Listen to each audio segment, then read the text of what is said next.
Olá a todos, essa é mais uma aula integrante do curso de Introdução à Teoria Eletromagnética e na aula de hoje nós falaremos sobre a lei circuital de Ampère. Vamos nessa? Nas aulas anteriores, nós iniciamos um estudo de quatro equações básicas chamadas equações de Maxwell, equações essas que regem grande parte dos fenômenos eletromagnéticos que nós hoje encontramos na natureza. Tá? Na aula de hoje, nós falaremos sobre a lei circuital de Ampère, desculpe, que é uma das leis dessas quatro equações que aparecem agora no nosso vídeo destacadas. Tá? É uma lei muito importante para nós, em especial pelo fato da equação ter termos do campo elétrico e também do campo magnético, tá bom? Ao lado aqui nós podemos ver as três principais variáveis da equação. Nós temos, portanto, um vetor D, que é conhecido também como vetor de densidade elétrica de fluxo, também como vetor deslocamento elétrico. Tá? Esse vetor ele possui uma relação íntima com o campo elétrico que nós veremos na nossa aula de hoje. Tá? Estudamos anteriormente e recapitularemos hoje. Tá? Nosso vetor H, que é o vetor de campo magnético, tá?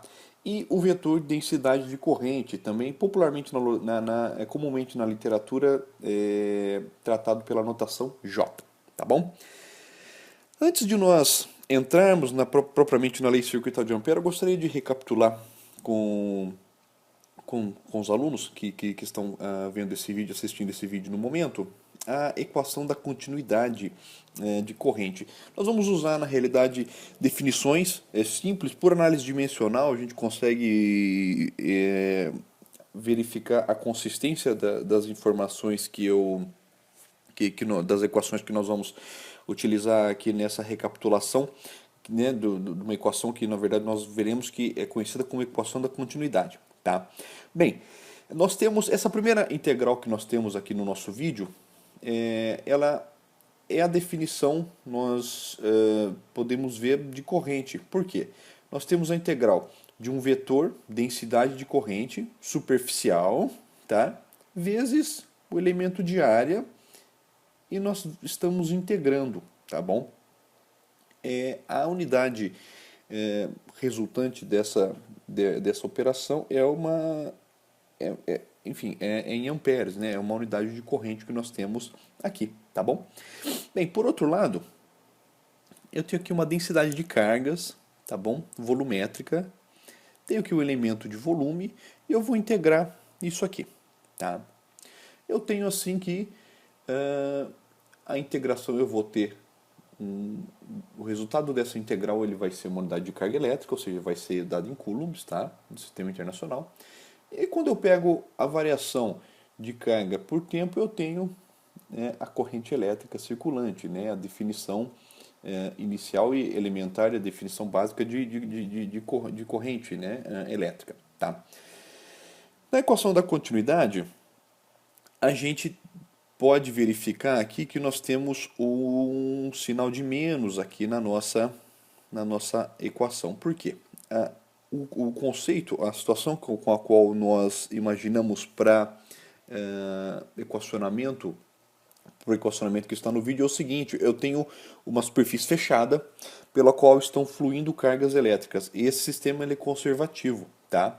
Portanto, as cargas elas vão saindo da superfície e elas vão, por sua vez, a quantidade de cargas dentro da superfície, né, do volume, ou enfim, qualquer que seja a geometria que eu considere, o número de cargas elétricas ele vai diminuindo uma vez que o meu sistema é conservativo. Tá? Uma vez que ele diminui, eu tenho que colocar esse sinal de menos, tá bom, na minha equação. Tá bom? Tanto eu só fiz uma operação de jogar a minha derivada para dentro da minha integral, e aí ela vira uma derivada parcial, tá bom? Essa é a definição que nós acabamos de tratar aqui. Bem, em algumas aulas anteriores nós falamos sobre o teorema da divergência. Tá? Teorema da divergência, eu consigo, tendo um operador divergente dentro de uma integral, eu consigo pegar, por exemplo, essa equação com a qual eu tenho uma densidade superficial de cargas e realizando a integração no espaço, eu vou ter o meu valor de cargas elétricas. Eu posso transformar, caso eu tenha o divergente dessa densidade de corrente, eu posso transformar isso numa integral de volume pelo teorema da divergência. Nós tratamos disso em aulas anteriores e nós só utilizamos esse artifício, tá bom? Bem, pegando ambas as equações, igualando-as, nós vamos ter essa relação chamada e tratada, enfim, é conhecida como equação da continuidade. Aqui foi um procedimento bem rápido que eu fiz, somente para recapitulação. Algumas aulas anteriores nós temos essa demonstração com mais, enfim, com mais conceituação, tá bom? E, portanto, nós vamos guardar essa equação da continuidade porque nós a utilizaremos, né, no futuro, tá bom? Bem, aqui nós demonstramos um quadro no qual nós temos as equações principais do regime, né, do modelo eletrostático e também do regime magnetostático, tá bom? Lembrando que no modelo eletrostático não há movimento de cargas, as cargas paradas estão, como diz o nome, estáticas, tá? E no modelo magnetostático também nós temos como fato principal, um dos fatos principais é a não dependência do tempo. Portanto, no regime magnetostático, qualquer dependência temporal que nós tivermos nas nossas equações, elas podem ser e devem ser negligenciadas, tá bom? Em virtude do modelo e do regime que nós estudamos, tá bom? As relações constitutivas que nós temos, como eu falei, o vetor de deslocamento elétrico ou vetor de fluxo elétrico é representado pela letra D na lei circuital de Ampère, ele tem uma relação íntima com o campo elétrico, tá? Na realidade, ele é o campo elétrico vezes a permissividade elétrica do meio, tá bom? E o meu campo magnético, por sua vez, representado pela letra H, ele tem uma relação íntima com o vetor fluxo magnético, representado pela letra B, que é 1 sobre a permeabilidade magnética do meio. Tá bom? Nós vamos utilizar essas equações, é bom nós termos elas em mente. Caso você esteja utilizando essa videoaula para estudo, eu recomendo que você anote-as num papel, tome nota, porque nós as utilizaremos na demonstração da lei circuital de Ampère a seguir. Tá bom? Bem, o postulado fundamental da indução eletromagnética, ele nos diz que um campo magnético variante no tempo, ele produz um campo elétrico. O que eu quero dizer com isso? Que quando eu tenho um campo magnético variante no tempo, né, é a lei de Lenz-Faraday, eu vou ter tensão induzida, tá bom? No meu circuito, ou na onde esse fluxo magnético, né, caso ele tem que ser um laço fechado, né, eu tenho tensão induzida, tá bom? Então isso quer dizer o quê? Que um campo magnético variante no tempo, ele produz um campo elétrico, tá bom? Uma vez que há uma relação direta de campo elétrico com tensão, tá bom?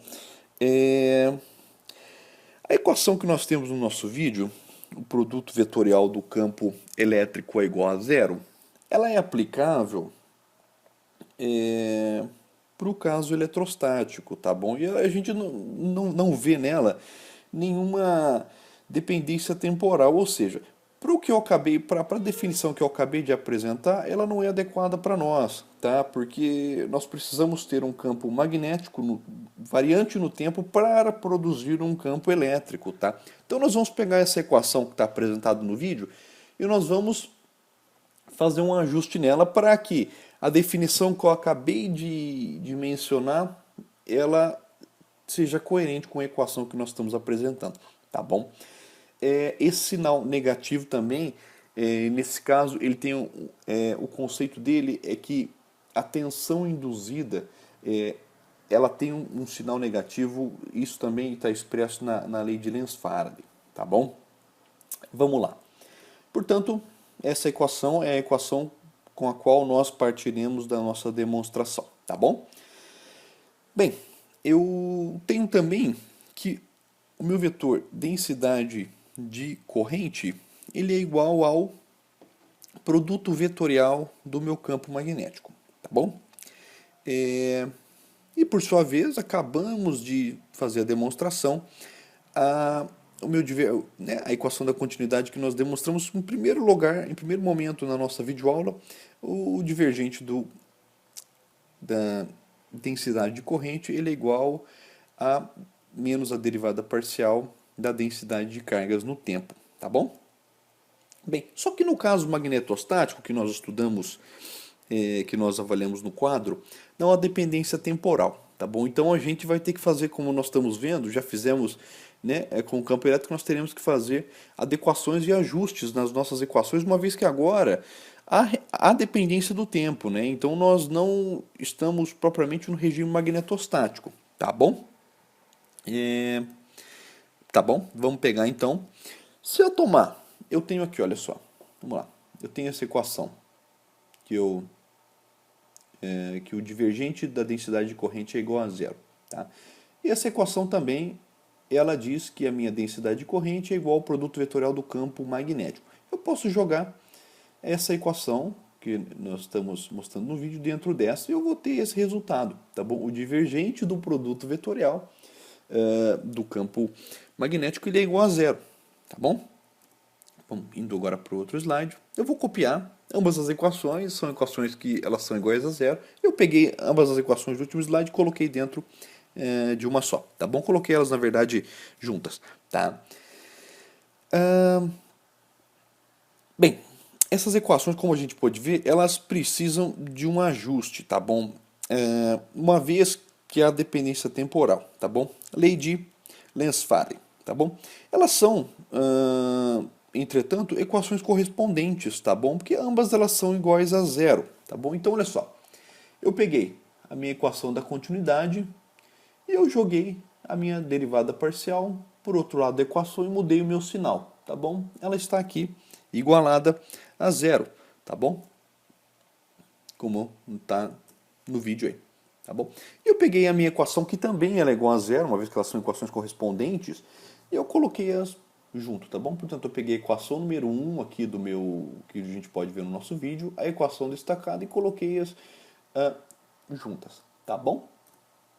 Eu vou ter, portanto, aí equações nos quais eu tenho que o meu divergente do meu produto vetorial do campo magnético é igual ao divergente da minha densidade de corrente mais a derivada parcial de cargas no tempo, tá bom? Uma vez que nesse caso eu tenho que ter o regime temporal considerado lá, tá bom? Bem, eu tenho também das relações fundamentais que o divergente do meu vetor deslocamento, ou meu vetor fluxo elétrico, ele é igual à densidade de cargas, tá bom? Vamos copiar isso para um outro slide, colocar tudo, copiei apenas as equações do slide anterior, tá bom? E aí eu posso substituir na minha equação número 1, aquela derivada parcial com relação ao tempo, com a densidade de cargas, eu posso substituir a equação número 2 ali, né? Então eu vou ter, na verdade, essa situação, tá bom? Bem, eu tenho dois divergentes, divergente em todos os membros, na verdade, em todas as variáveis em todos, né, em ambos os membros da minha equação, e eu posso fazer uma simplificação, tá? Um modo com rigor matemático de fazer na realidade, jogar integrais de ambos os lados, fazer o teorema da divergência, integrar, ou enfim, aí você vai ter integrais, você vai derivando, até você chegar na equação que nós temos no nosso vídeo, que é a equação conhecida como lei circuital de Ampère, tá bom? Bem, essa lei circuital de Ampère, conforme eu disse, nós partimos de definições teóricas, tá? Fomos ali através da matemática e chegamos na lei circuital de Ampère. Da equação que nós podemos ver no nosso vídeo, que está destacada, ela estabelece o seguinte, a conclusão que nós chegamos com essa equação é que um campo elétrico variante no tempo, ele cria um campo magnético, mesmo sem uma corrente circulante. O que não é muito intuitivo para nós, né? Porque a gente sempre associa o campo magnético com corrente circulante, mas um campo elétrico, sendo variante no tempo, ele vai criar um campo magnético mesmo que eu não tenha corrente circulante, ou seja, mesmo que a minha densidade de corrente J ela seja igual a zero, eu ainda terei um campo magnético, tá bom? É, conforme eu falei, é algo não muito intuitivo, tá? Mas é algo que já foi, através de experimentos, comprovado e, enfim, que é uma lei muito importante, conhecer, uma vez que ela é integrante das equações de Maxwell, tá bom? Bem, quero agradecer a todos mais uma vez, espero que a aula tenha sido proveitosa, produtiva para todos, desejo bons estudos e até a próxima, pessoal.